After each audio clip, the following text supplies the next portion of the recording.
भगवान कृष्ण को भगवान विष्णु के 8वें अवतार के रूप में और अपने आप में सर्वोच्च भगवान के रूप में पूजा जाता है। वह करुणा, कोमलता, प्रेम के देवता हैं और भारतीय देवताओं में सबसे लोकप्रिय और व्यापक रूप से पूजनीय हैं। उन्होंने हमें जीवन, प्रेम, खुशी, धर्म, मुक्ति, भक्ति, योग, ध्यान, धर्म, सत्य के बारे में सब कुछ सिखाया। आइए जानते हैं श्री कृष्ण के श्री मुख से निकले कुछ अनमोल वचनों को। वह सब कुछ करो जो तुम्हें करना है, लेकिन लालच से नहीं, अहंकार से नहीं, वासना से नहीं, ईर्ष्या से नहीं, बल्कि प्रेम, करुणा, नम्रता और भक्ति के साथ। भगवान श्री कृष्ण इस अनमोल वचन के माध्यम से कार्य करने की नीयत का उल्लेख करते हैं। जब किसी भी कार्य करने में अगर लालच होगा, बेईमानी होगी, जलन होगी, तो वो काम न तो सही होगा और न ही उसके परिणाम फलदायी होंगे। इसके अतिरिक्त जिस कार्य को हम पूरे मन से प्रेम पूर्वक करेंगे, तो वो न सिर्फ हमारे लिए बल्कि समाज के लिए भी हितप्रद होगा। नरक के 3 द्वार हैं: काम, क्रोध और लोभ। जो व्यक्ति कामी प्रवृत्ति का होता हो, जिसके मन में लोभ होता है और जो अत्यधिक क्रोधी स्वभाव का होता है, उसके लिए नरक के द्वार सदैव खुले होते हैं। अर्थात ऐसे व्यक्ति को तो सिर्फ नरक में ही जगह मिलती है। मैं ही सृष्टि का आदि, मध्य और अंत हूँ। भगवान श्री कृष्ण ही इस सृष्टि के पालनहार हैं। वही इस संसार की शुरुआत थे, वही मध्य और वही अंत होंगे। जो आप जो चाहते हैं उसके लिए नहीं लड़ते हैं, तो जो खोया उसके लिए मत रो। मनुष्य सब कुछ चाहता है, पर सब कुछ उसे नहीं मिल सकता। आपको जो नहीं मिला उसके लिए पश्चाताप मत करो, और जो आपसे खो गया, जो आपसे अलग हो गया, उसके लिए निराश भी मत हो। मैं सभी प्राणियों के हृदय में स्थित आत्मा हूँ। मैं सभी प्राणियों का आदि, मध्य और अंत भी हूँ। हर व्यक्ति श्री कृष्ण से जुड़ा है और श्री कृष्ण हर व्यक्ति से जुड़े हैं। वही हमारे आदि, मध्य और अंत है। ठंड या गर्मी, सुख या दर्द का अनुभव करें। ये अनुभव क्षणभंगुर हैं। वे आते हैं और जाते हैं। उन्हें धैर्यपूर्वक सहन करें। समय एक सा नहीं रहता। आज दुख है तो कल सुख भी आएंगे, और सुख के बाद दुख भी आना स्वाभाविक है। आपको पूरे धैर्य और श्री कृष्ण पर विश्वास के साथ अपना जीवन निर्वाह करना चाहिए। सत्य कभी नष्ट नहीं हो सकता। अच्छा करने से नहीं डरना चाहिए। लोग अक्सर सच कहने से बचते हैं या डरते हैं, पर सत्य कभी छुप नहीं सकता और न ही कभी मिट सकता है। कितना भी छुपा लें, पर सच तो उजागर हो ही जाएगा। इसीलिए जो बात सच पर आधारित हो, उसे करने या कहने और मानने से कभी नहीं डरना चाहिए। इस शरीर का मोह मत करो। यह तो माटी है, माटी में मिल जाएगा। अमर तो आत्मा है, जो परमात्मा में मिल जाएगी। लोग अपने शरीर को सुंदर बनाने में लगे रहते हैं, पर आत्मा की सुंदरता शरीर की सुंदरता से कहीं ज्यादा महत्वपूर्ण है। शरीर तो नश्वर है, मिट्टी ही तो है, तो मिट्टी में ही मिल जाता है। पर आत्मा अमर है, इसलिए आत्मा की सुंदरता पर ध्यान दो। आत्मा की सुंदरता अपने को श्री कृष्ण में लीन करने में मिलती है। जो हुआ अच्छा हुआ, जो होता है अच्छे के लिए होता है। कभी कभी विपरीत परिस्थितियां हमारी वर्तमान स्थिति को अच्छा करने के लिए आती हैं। मन चंचल है, इसे और संयमित करना कठिन है, लेकिन यह अभ्यास से वश में हो जाता है।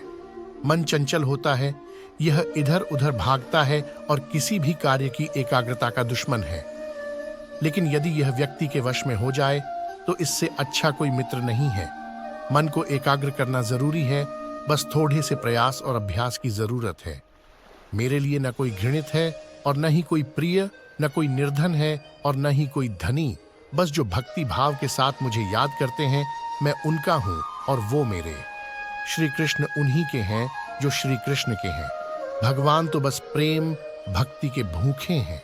जो भी उनकी भक्ति में लीन होता है, जो भी प्रेम से उन्हें याद करता है, वो सदैव उसका कल्याण करते हैं। मैं हमेशा तुम्हारे साथ और तुम्हारे आसपास रहता है, चाहे तुम कुछ भी कर रहे हो। जब भी आप कोई बुरा कार्य करते हो या अच्छा कार्य करते हो, आपको लगता है कि कोई देख नहीं रहा, तो यहाँ श्री श्री कृष्ण कहते हैं कि तुम जो कुछ भी कर रहे हो, मेरी दृष्टि सदैव तुम पर है। इसलिए आप यह मत समझे कि आप अकेले हैं। आपके साथ श्री कृष्ण सदैव हैं। जो कुछ हुआ अच्छे के लिए हुआ। जो हो रहा है अच्छे के लिए हो रहा है। जो होगा वह भी अच्छे के लिए ही होगा। जो कुछ हुआ अच्छे के लिए हुआ जो हो रहा है अच्छे के लिए हो रहा है, जो होगा वह भी अच्छे के लिए ही होगा। तो सकारात्मक रहो और अपना कर्म करो। आप वही हैं जिसमें आप विश्वास करते हैं, आप वह बन जाते हैं जो आप मानते हैं कि आप बन सकते हैं। हमारी सफलता और असफलता इस बात पर निर्भर करती है कि हम खुद पर कितना विश्वास करते हैं। व्यक्ति जो चाहे बन सकता है यदि पूरे विश्वास के साथ अपने लक्ष्य पर लगातार चलता रहे। जिस इंसान के चारों तरफ नकारात्मक लोग रहते हैं, उस इंसान का मंजिल से भटक जाना तय है। कहते हैं मन के हारे हार है और मन के जीते जीत। जिस प्रकार सकारात्मक विचारों से सफलता मिलती है, उसी प्रकार नकारात्मक विचार असफलता के मार्ग की ओर अग्रसर करते हैं। क्योंकि जैसा हम सोचते हैं वैसे ही हम बनते जाते हैं और अपने विचारों के माध्यम से ही हमें नकारात्मक और सकारात्मक परिणाम मिलते हैं। अपने अनिवार्य कर्तव्य का पालन करें, क्योंकि क्रिया वास्तव में निष्क्रियता से बेहतर है। मनुष्य ही एक ऐसा प्राणी है जो कर्म करता है, इसलिए कर्म करना प्रत्येक व्यक्ति का धर्म भी है। कर्म करने वाला व्यक्ति है कर्मवीर कहलाता है। इसलिए कार्य करते रहना खाली बैठे रहने से हमेशा बेहतर होता है। जहाँ भी सभी मनुष्यों के स्वामी कृष्ण हैं और जहाँ अर्जुन सर्वोच्च धनुर्धर हैं, वहाँ भी निश्चित रूप से ऐश्वर्य, विजय, असाधारण शक्ति और नैतिकता होगी। श्री कृष्ण विष्णु जी के 8वें अवतार, जगत के पालनहार और धनुर्धनों में श्रेष्ठ अर्जुन जहाँ होते हैं, वहाँ निश्चित ही विजय, असाधारण शक्ति और नैतिकता होती है। समय हमेशा चलता रहता है, कभी रुकता नहीं। यदि आज बुरा समय है तो कल अच्छा होगा। इसलिए आप बिना किसी स्वार्थ के सिर्फ कर्म कीजिए, फल समय खुद देगा। न तो समय रुकता है और न ही एक सा रहता है। बुरा समय हो या अच्छा समय बदलता जरूर है। आज बुरा है तो कल अच्छा, और अच्छा तो फिर बुरा समय जरूर आएगा। सुख के बाद दुख और दुख के बाद सुख आते जाते रहते हैं।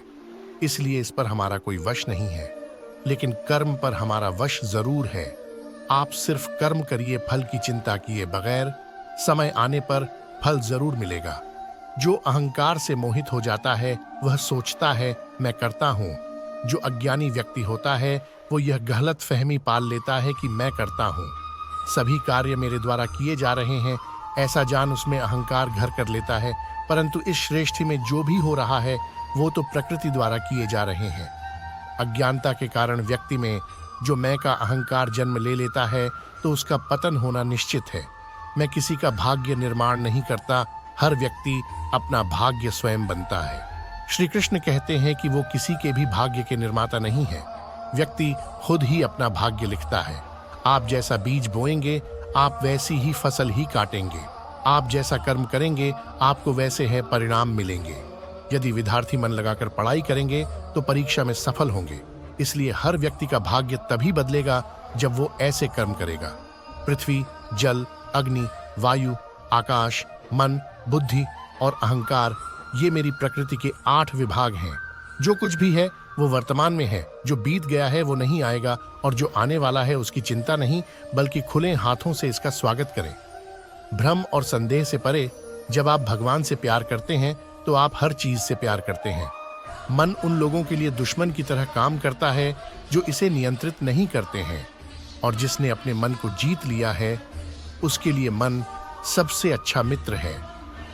क्रोध में इंसान भ्रमित हो जाता है और भ्रम से बुद्धि व्यग्र हो जाती है, और अपने गलत फैसले के चलते उसका पतन शुरू हो जाता है। जो कर्म में अकर्म देखता है और अकर्म में कर्म देखता है वह मनुष्यों में बुद्धिमान होता है। आप केवल कर्म के हकदार हैं, उसके फल के कभी नहीं।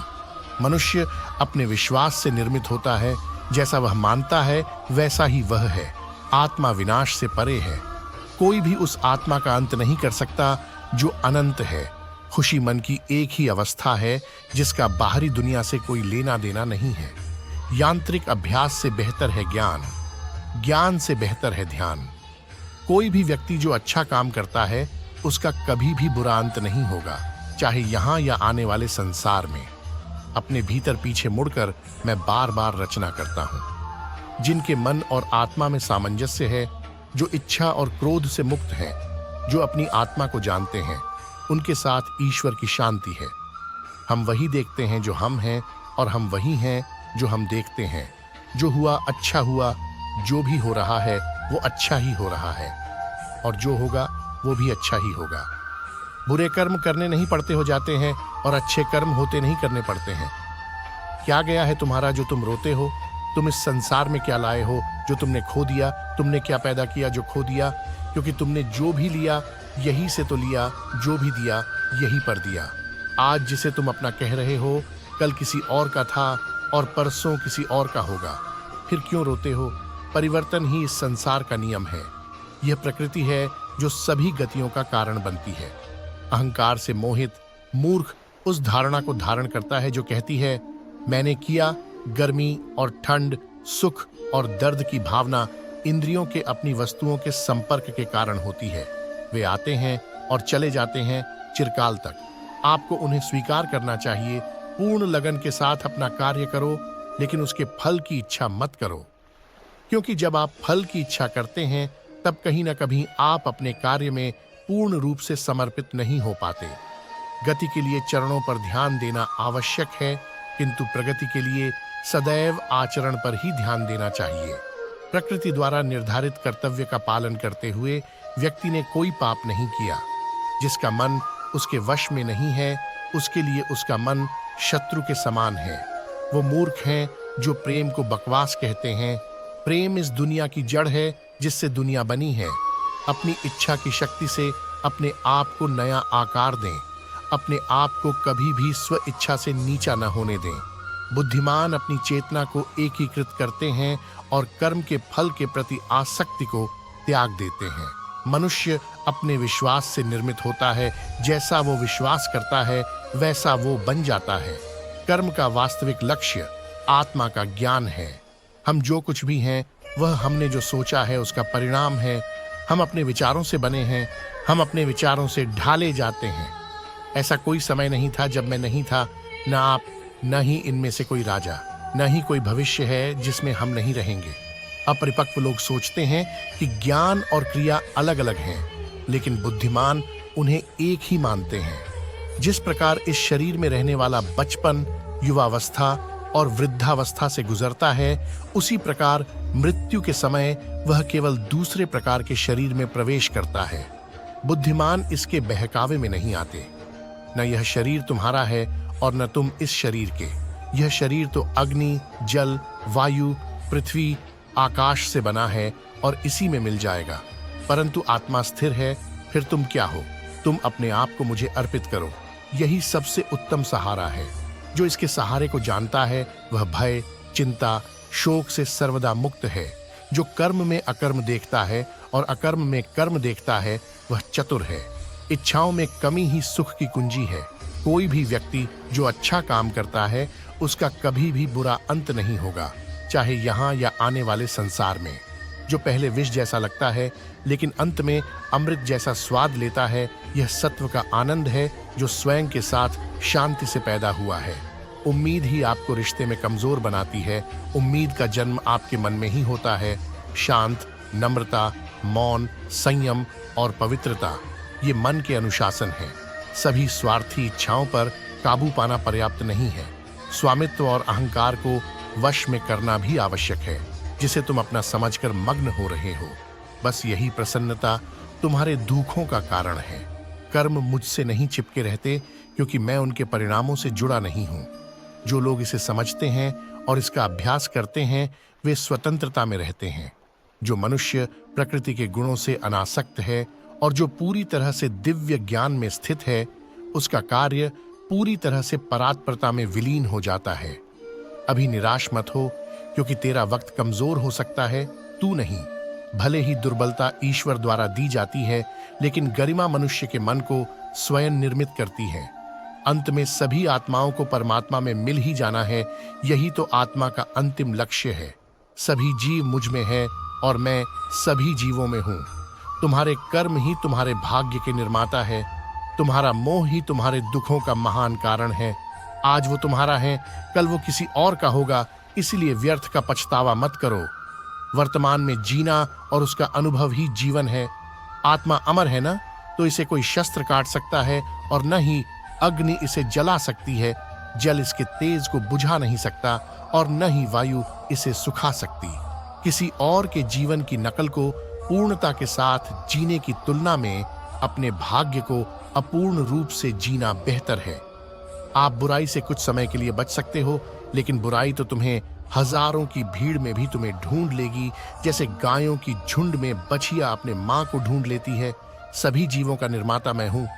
किसी जीव को कष्ट देकर तुम मुझे खुश कैसे देख सकते हो? कृष्ण का सेवक बनकर ही जीवन सफल होता है। चिंता नहीं, चिंतन करो। घमंड व्यक्ति को ले डूबता है। मैं विधाता होकर भी विधि के विधान को टाल नहीं सकता। मन सफेद कपट डहा है, इसे जिस रंग में डुबाओगे वहीं रंग चढ़ जाएगा। उठो, श्री कृष्ण के चरणों का वंदन करो। लज्जा और अभिमान छा डेज दो, मन को निर्विकल्प कर लो और वृत्ति को सावधान करके हरि चरणों का वंदन करो। जीवन में सुख ही सुख है यदि हम आशाओं का त्याग कर दें। जीवन में आधे दुख का कारण आशाएं बड़ी होना है। जो व्यक्ति आपकी कद्र नहीं करता, उसके साथ रहने से अच्छा है आप अकेले रहे। क्रोध की अवस्था में भ्रम जन्म लेता है। भ्रम बुद्धि को नष्ट कर देती है और बुद्धि के नष्ट होते ही व्यक्ति का पतन हो जाता है। मैं सभी प्राणियों को समान रूप से देखता हूँ। मेरे लिए कोई बड़ा छोटा, अमीर गरीब नहीं है। ना कोई मुझे कम प्रिय है ना अधिक, लेकिन जो मेरी प्रेम पूर्वक आराधना करते हैं मैं सदैव उनका हूँ। मेरा तेरा छोटा बड़ा अपना पराया मन से मिटा दो, फिर सब तुम्हारा है और तुम सबके हो। आपको अपना निर्धारित कर्तव्य करने का अधिकार है, लेकिन आप कर्म के फल के हकदार नहीं हैं। अपने कार्यों के परिणामों का कारण स्वयं को कभी न समझें और कभी भी अपने कर्तव्य को न करने के प्रति आसक्त न हो। आप अकेले आए हैं और अकेले ही जाना है, इसीलिए खुद पर भरोसा करो। चाहे बुरा ही क्यों न लग जाए, पर ऐसा सत्य जरूर बोलिए, लेकिन ऐसा झूठ मत बोलिए जो सत्य लगे। प्रेम का अनुभव एक ऐसा अनुभव है तो व्यक्ति को कभी परास्त नहीं होने देता। आत्मविनाश और नरक के 3 द्वार हैं, वासना, क्रोध और लोभ। वक्त से हारा या जीता नहीं जाता, बल्कि वक्त से तो सीखा जाता है। यदि मन बेचैन है और इसे नियंत्रित करना कठिन है, लेकिन अभ्यास के द्वारा इसे वश में किया जा सकता है। तुम्हारे मन की गतिविधियों, होश, श्वास और भावनाओं के माध्यम से मेरी शक्ति सदा तुम्हारे साथ है और लगातार तुम्हें बस एक साधन की तरह प्रयोग करके सभी कार्य कर रही है। हर किसी का जन्म किसी न किसी कारण से होता है, इसे पहचानो और बस कर्म करते रहो। कोई भी मनुष्य पूर्ण नहीं है। किसी न किसी में कोई न कोई कमी होती है और हर किसी में कोई न कोई अच्छाई होती है। इसलिए आपकी तुलना किसी से मत करो, बल्कि पूर्ण निष्ठा के साथ अपना कर्म करो। कर्मवीर मनुष्य ही अपनी पहचान बनाते हैं। जो कर्म नहीं करते वो विलुप्त हो जाते हैं। आत्मज्ञान की अग्नि कर्म के सभी बंधनों को भस्म कर देती है। हे अर्जुन, जैसे धधकती आग लकड़ी को राख कर देती है। तू करता वही है जो तू चाहता है, फिर होता वही है जो मैं चाहता हूँ। तू वही कर जो मैं चाहता हूँ, फिर होगा वही जो तू चाहता है। भगवान कृष्ण कहते हैं, खुद पर विश्वास करो और अपना कर्म करते रहो। जिस व्यक्ति को कोई लगाव नहीं है, वह वास्तव में दूसरों से प्यार कर सकता है, क्योंकि उसका प्यार शुद्ध और दिव्य है। मुझे प्राप्त करने का एकमात्र तरीका प्रेम है। जो कुछ करना है करो, लोभ से नहीं, अहंकार से नहीं, वासना से नहीं, ईर्ष्या से नहीं। प्रेम, करुणा, नम्रता और भक्ति से करो। कर्म करते समय न तो कोई नुकसान होता है और न ही कोई परिणामी दोष, लेकिन इस निस्वार्थ क्रिया की थोड़ी सी भी प्रगति हमें महान भय से बचाती है। इंद्रियों से मिलने वाला सुख पहले तो अमृत जैसा लगता है, लेकिन अंत में यह विष के समान कड़वा होता है। जिसने अपने मन पर विजय प्राप्त कर ली है, उसके लिए मन सबसे अच्छा मित्र है, लेकिन जो ऐसा करने में असफल रहा है, उसके लिए मन सबसे बड़ा शत्रु है। तुम्हारा कर्तव्य ही तुम्हारा धर्म है। जीवन ना तो भविष्य में है ना अतीत में है, जीवन तो बस इस पल में है। जीवन तो इस क्षण का नाम है। तुम्हारी पीड़ा के लिए मेरे पास एक उद्देश्य है, तुम्हारे संघर्ष का एक कारण है और तुम्हारी सच्चाई का प्रतिफल है। मेरा विश्वास करो और हार मत मानो। वह मुझे प्रिय है जो सुख के पीछे नहीं भागता और न दुख से दूर भागता है, न शोक करता है, न लालसा करता है, वरन वस्तुओं को वैसे ही आने देता है जैसे हो जाता है। मोह में पेडी कर अपने कर्तव्य को न भूलें। संदेह करने वालों को न तो इस दुनिया में और न उस दुनिया में खुशी मिलती है। खुशी की कुंजी इच्छाओं की कमी है। धन्य है मनुष्य जन्म, स्वर्गवासी भी इस जन्म की कामना करते हैं, क्योंकि सच्चा ज्ञान और शुद्ध प्रेम मनुष्य को ही मिल सकता है। आपके सिवा दुनिया में कोई भी आपको परेशान नहीं कर सकता। कर्मयोगी अपने मन और बुद्धि की शुद्धि के लिए ही अपने शरीर, मन, बुद्धि और इंद्रियों के साथ आसक्ति रहित होकर कर्म करते हैं। पशुओं में मैं सिंह हूँ, पक्षियों के बीच चील गरुड़। मैं प्रहलाद हूँ जो राक्षसों के बीच पैदा हुआ हूँ, और उन सभी उपायों में मैं समय हूँ। हे अर्जुन, जो मन के द्वारा इंद्रियों पर लगाम लगाता है और इसके बजाय कर्मयोग बिना किसी आसक्ति के निष्पादित करता है, वह श्रेष्ठ है। भगवान कृष्ण द्वारा परम सत्य उपदेश। आपको कैसे लगे कृपया कमेंट कर अवश्य बताएं। आपके किसी भी प्रश्न एवं सुझावों का स्वागत है।